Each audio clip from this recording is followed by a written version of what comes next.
Next thing, what we are going to do is Dalton's atomic theory. बेटा Dalton नाम दे scientist ने पहली वारी एटम के संबंध च एक थ्योरी प्रपोज की जिंदे मेन पोस्टुलेट्स इस तरह हैं कि मैटर जिहड़ा है वो बहुत ही स्मॉल इंडिविजुअल पार्टिकल्स का बनया हुंदा है जिन्हां नूं आपां एटम्स कहने हैं। एक एलीमेंट दे एटम्स सारे रिस्पैक्ट्स दे विच बिल्कुल सेम होणगे, आइडेंटिकल होणगे, पर वो दूसरे एलीमेंट दे एटम्स दे नालों सारे रिस्पैक्ट्स दे विच अलग होणगे, उन्हां दा मासेस अलग होणगे, उन्हां दी कैमिकल प्रॉपर्टीज अलग होणगियां। एटम वो छोटे तो छोटा यूनिट है, स्मॉलेस्ट यूनिट है जिहड़ा किसी कैमिकल कॉम्बीनेशन दे विच पार्टिसिपेट करता है। जे दो एलीमेंट्स दे एटम्स कंबाइन करते हैं तो इस तरीके नाल करते हैं कि एक simple whole number ratio bear करन ते वो कंपाउंड एटम बनान।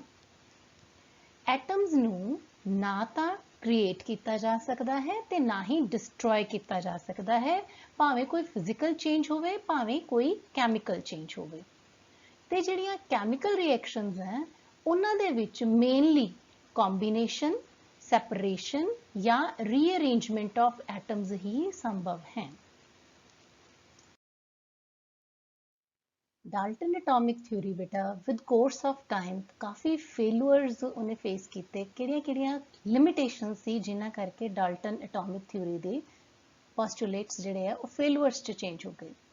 पहली चीज़ जिहड़ी डाल्टन ने कही सी कि एटम इज़ इनडिविजिबल, एटम नूं डिस्ट्रक्ट नहीं किया जा सकता, एटम नूं छोटे टुकड़ियां च कन्वर्ट नहीं किया जा सकता।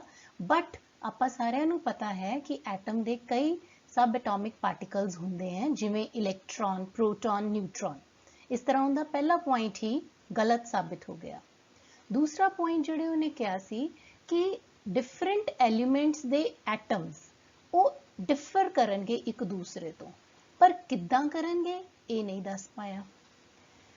नैक्सट जिहड़ा उन्हें कहा कि एटम्स जिहड़े है वो कंबाइन करते हैं to form a compound atom जिन्हों मॉलिक्यूल भी कह देंगे हैं, बट उन्हें ये नहीं दस्या कि एटम्स किवें ते क्यों combine करनगे। It also failed to explain the nature of forces that bind together the different atoms in a molecule. एक मॉलिक्यूल दे विच ਜਿਹੜੇ अलग-अलग एटम्स हैं वो इकट्ठे रहते हैं, बट किहड़ियां फोर्सेस उन्हां नूं इकट्ठे रखदियां। इन्हें Gay-Lussac's law of combining volumes नूं भी एक्सप्लेन नहीं कर पाई ये थ्योरी। ते सब तो वड्डा ड्रॉबैक जिहड़ा सी कि एटम और molecule so Dalton atomic theory दे फेल होने के बाद आपां हुण एटम और मॉलिक्यूल नूं किवें जाणदे हैं।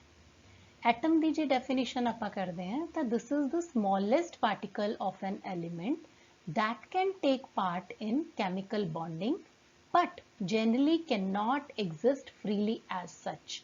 कहने का मतलब ये है कि एलीमेंट का छोटे तो छोटा पार्टिकल जिहड़ा केमिकल बॉन्डिंग च भाग लैंदा है पर आम तौर पर फ्रीली एग्जिस्ट नहीं कर पाता। बेटे कुछ एलीमेंट्स होंगे हैं जिन्हां दे एटम फ्रीली एग्जिस्ट कर पाते हैं, जिवें गोल्ड है, कॉपर है, पर कुछ एलीमेंट्स ऐसे हैं जिन्हां दे एटम फ्रीली एग्जिस्ट नहीं कर पाते, जिवें हाइड्रोजन है, ऑक्सीजन है। इन्हां दे एटम्स जिहड़े है वो मॉलिक्यूल की शक्ल च एग्जिस्ट करते हैं। Now what is a molecule? Molecule वो छोटे तो छोटा पार्टिकल है, चाहे एलीमेंट या कंपाउंड किसी का भी हो सकता है, जिहड़ा इंडिपेंडेंटली एग्जिस्ट करता है, जिन्हों अपनी एग्जिस्टेंस वास्ते किसी नाल कंबाइन करन दी लोड़ नहीं पैंदी।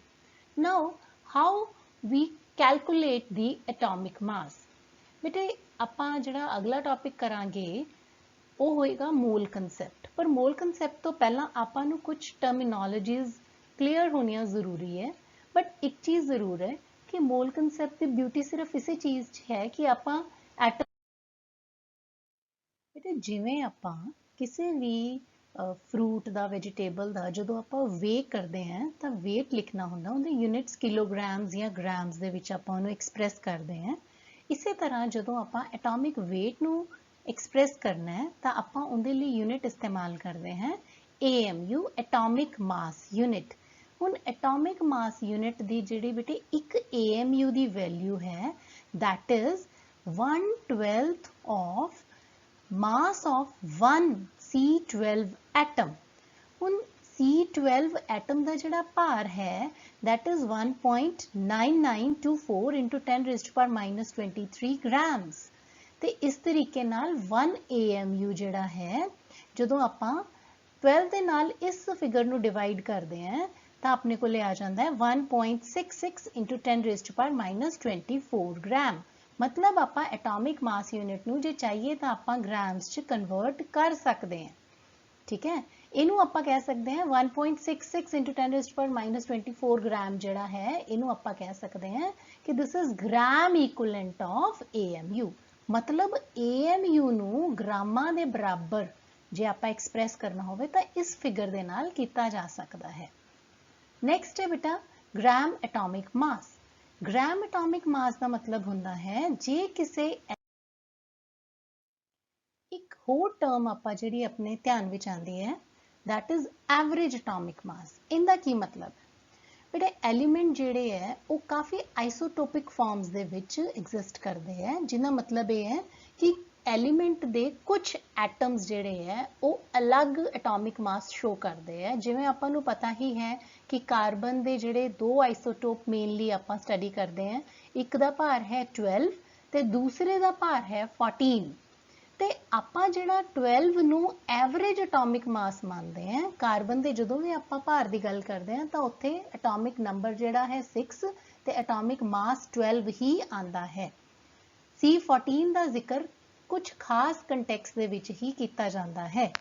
ਇਸ ਤਰ੍ਹਾਂ ਕਿਉਂ ਹੈ? ਐਵਰੇਜ ਐਟੋਮਿਕ ਮਾਸ ਕਿਵੇਂ ਲਿੱਤਾ ਜਾਂਦਾ ਹੈ ਬੇਟੇ? ਐਵਰੇਜ ਐਟੋਮਿਕ ਮਾਸ ਲਿੱਤਾ ਜਾਂਦਾ ਹੈ ਜਿਵੇਂ ਕਾਰਬਨ ਦੇ ਦੋ ਆਈਸੋਟੋਪ ਹੈ, ਠੀਕ ਹੈ, ਇੱਕ ਆਈਸੋਟੋਪ ਮਲਟੀਪਲਾਈਡ ਬਾਈ ਉਹ ਕਿੰਨੇ ਪਰਸੈਂਟ ਐਗਜ਼ਿਸਟ ਕਰਦਾ ਹੈ, ਉਹਦੀ ਅਬੰਡੈਂਸ ਕਿੰਨੀ ਹੈ। ਦੂਸਰਾ ਆਈਸੋਟੋਪ ਦਾ ਮਾਸ ਤੇ ਮਲਟੀਪਲਾਈਡ ਬਾਈ ਉਹਦੀ ਅਬੰਡੈਂਸ ਕਿੰਨੀ ਹੈ। ਇਹਨਾਂ ਦੋਨਾਂ ਨੂੰ ਆਪਾਂ ਐਡ ਕਰ ਦਿੰਨੇ ਹਾਂ।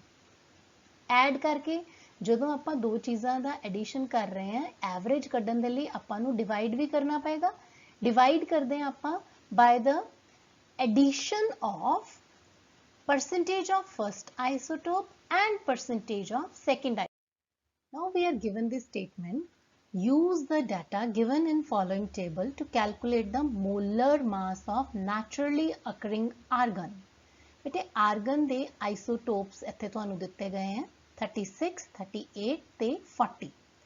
ਇਹਨਾਂ ਦੇ ਜਿਹੜੇ ਆਈਸੋਟੋਪਿਕ ਮੋਲਰ ਮਾਸ ਹੈ 36 ਜਿਹੜਾ ਹੈ ਉਹਦਾ ਐਗਜ਼ੈਕਟ ਵੈਲਿਊ ਜਿਹੜਾ ਹੈ that is 35.96755। ਇਸੇ ਤਰ੍ਹਾਂ 38 ਦੀ ਵੀ ਐਗਜ਼ੈਕਟ ਵੈਲਿਊ ਦਿੱਤੀ ਹੋਈ ਹੈ ਤੇ 40 ਦੀ ਵੀ ਦਿੱਤੀ ਹੋਈ ਹੈ।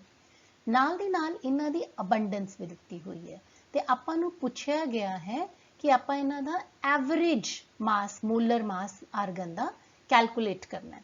ਹੁਣ ਜਿਵੇਂ ਆਪਾਂ ਫਾਰਮੂਲਾ ਕੀਤਾ ਹੀ ਹੈ ਕਿ ਆਪਾਂ ਇਹਨਾਂ ਦੋਨੋਂ ਚੀਜ਼ਾਂ ਨੂੰ ਮਲਟੀਪਲਾਈ ਕਰਕੇ ਐਡ ਕਰ ਦਿੰਨੇ ਆ ਤੇ ਡਿਵਾਈਡ ਕਿਹਦੇ ਨਾਲ ਕਰਦੇ ਆ?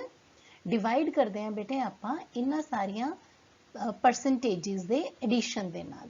ਤਾਂ ਆਪਾਂ ਇਸੇ ਨੂੰ ਹੀ 100 ਦੇ ਨਾਲ ਡਿਵਾਈਡ ਕਰ ਲਿਆ ਤਿੰਨਾਂ ਨੂੰ ਤੇ ਮਲਟੀਪਲਾਈ ਕਰਤਾ ਆਈਸੋਟੋਪਿਕ ਮੋਲਰ ਮਾਸ ਦੇ ਨਾਲ। ਤਾਂ ਆਪਣੇ ਕੋਲੇ ਜਦੋਂ ਆਪਾਂ ਐਡ ਔਨ ਕਰਦੇ ਆ ਤਾਂ it comes out to be 39.352 grams per mole। अच्छा, इसे तरीके नाल ही बेटे जे आपां नू मास दिता होया है ते आपां परसेंटेज अबंडेंस कढनी है, उनका भी एक सवाल पूछा जा सकता है। आपां उनदी एक ਜਦੋਂ ਆਪਾਂ ਇਹਨੂੰ ਕੈਲਕੂਲੇਟ ਕਰਾਂਗੇ ਤਾਂ ਆਪਣੇ ਕੋਲੇ x ਦੀ ਵੈਲਿਊ 98.9% ਆ ਗਈ। ਇਹਨਾਂ ਮਤਲਬ ਪੁੱਛੇ ਗਏ ਸਵਾਲ ਦੇ ਵਿੱਚ ਆਪਣੇ ਕੋਲੇ C12 ਦੀ ਅਬੰਡੈਂਸ 98.9% ਹੈ। ਨੈਕਸਟ ਟੌਪਿਕ ਜਿਹੜਾ ਆਪਾਂ ਕਰਨਾ ਹੈ that is molecular mass।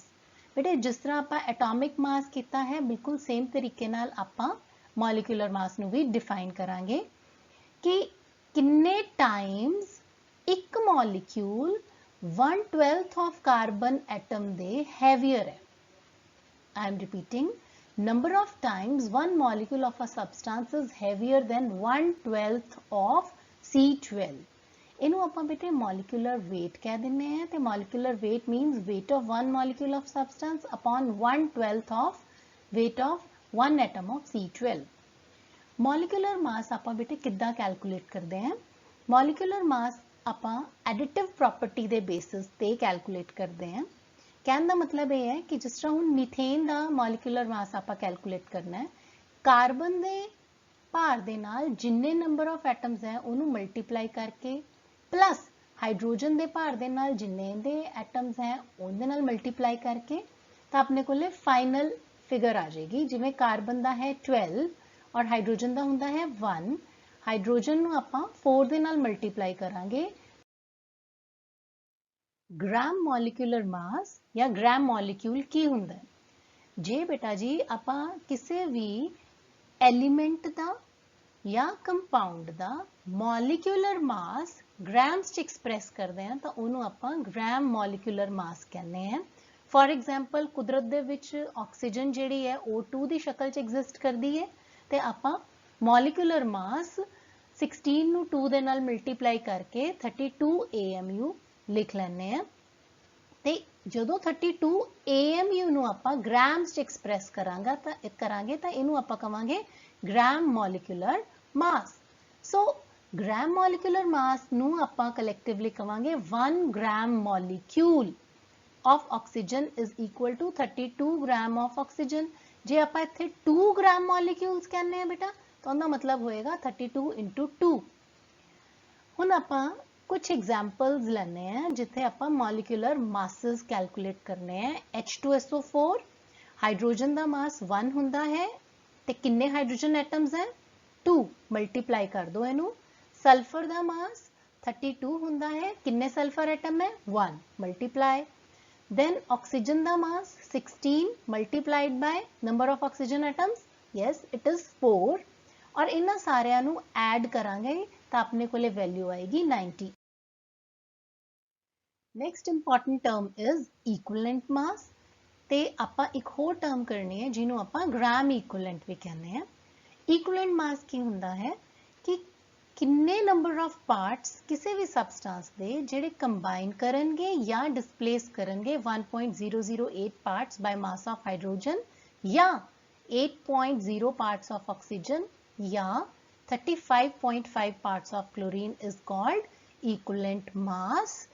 ते quantity of substance in grams numerically equivalent to equivalent mass is called its gram equivalent mass या gram equivalent। जिवें atomic mass तो बेटा आप टर्म कीती सी ग्राम एटम, मॉलिक्यूलर मास तो आप आगे कीते सी ग्राम मॉलिक्यूल्स, उसी तरह इक्विवेलेंट मास तो आप कर रहे हैं ग्राम इक्विवेलेंट।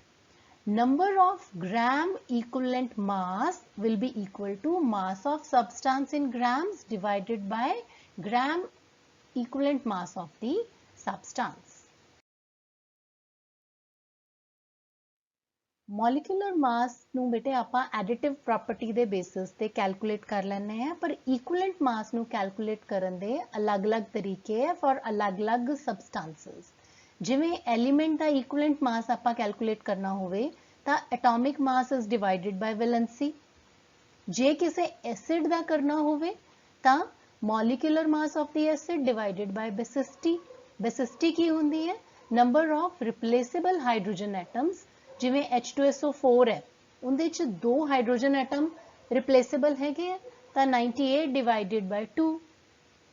पर जे आपां equivalent mass of base calculate करना है तो उत्थे आपां मॉलिक्यूलर मास नू एसिडिटी नाल डिवाइड करांगे। एसिडिटी का मतलब की हुंदा है किसी बेस दे विच किन्ने रिप्लेसेबल OH ग्रुप्स हैं।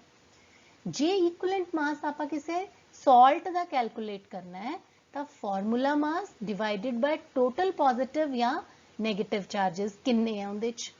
Equivalent mass of oxidising agent जे आपां करना है तो उत्थे formula mass divided by number of electrons gained per molecule या total change in oxidation number कितनी आई है।